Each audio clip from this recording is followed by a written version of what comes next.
জগন্নাথের বিদেশি ভক্ত।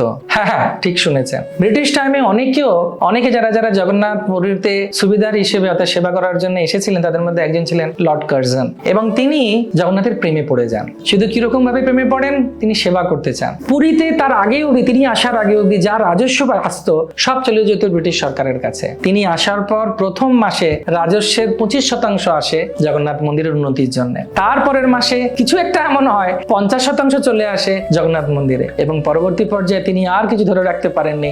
যা রাজস্ব আসতো এই তীর্থযাত্রীদের কাছ থেকে তিনি সম্পূর্ণরূপে জগন্নাথকে দিয়ে দিয়েছিলেন। এবং শুধু তাই নয়, জগন্নাথের রথের যা বস্ত্র লাগতো সবকিছু তিনি নিজের তরফ থেকে, ব্রিটিশ সরকারের তরফ থেকে জগন্নাথের জন্য উৎসর্গ করতেন, অর্থাৎ তাকে নিবেদন করতেন। সেজন্য ভগবান হচ্ছেন জগন্নাথ, এবং তিনি সবাইকে আনন্দ দান করেন যে যেভাবে তার সঙ্গে প্রেমের আদান প্রদান করেন। জগন্নাথ স্বামী কি জয়।